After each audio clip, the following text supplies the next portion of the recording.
আসসালামু আলাইকুম। Ready news 39 Anwar Hossain.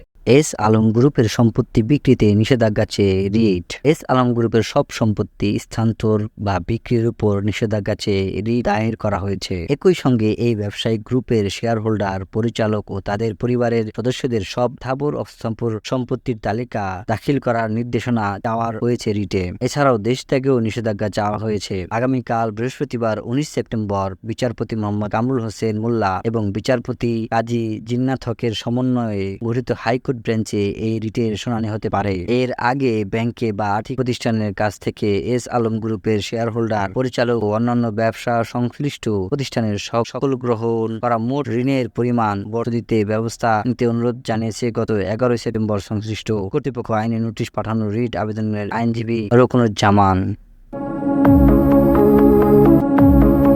আন্দোলনে নিহত পরিবারকে 5 লাখ ও আহত পরিবারকে 1 লাখ টাকা দেওয়ার সিদ্ধান্ত নেওয়া হয়েছে। প্রাথমিকভাবে আন্দোলনে নিহতদের পরিবারকে 5 লাখ টাকা ও আহতদের জন্য সর্বোচ্চ 1 লক্ষ টাকা দেওয়ার সিদ্ধান্ত গ্রহণ করা হয়েছে।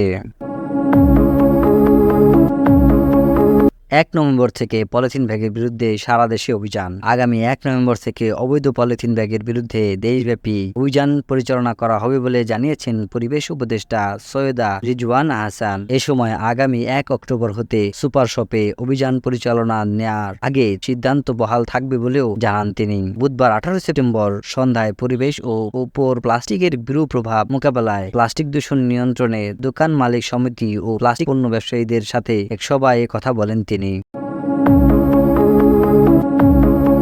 একটাই লক্ষ্য, প্রতিটি ম্যাচ জিতবো আমরা। একটাই লক্ষ্য, প্রতিটি ম্যাচ জিতবো শান্ত। বাংলাদেশ ভারত 2 ম্যাচ টেস্ট সিরিজের প্রথম ম্যাচে আগামীকাল 19 সেপ্টেম্বর মাঠে নামবেন দুদল। তার আগে চেন্নাইয়ে নিজেদের লক্ষ্য জানিয়েছেন টাইগার অধিনায়ক নাজমুল হোসেন শান্ত।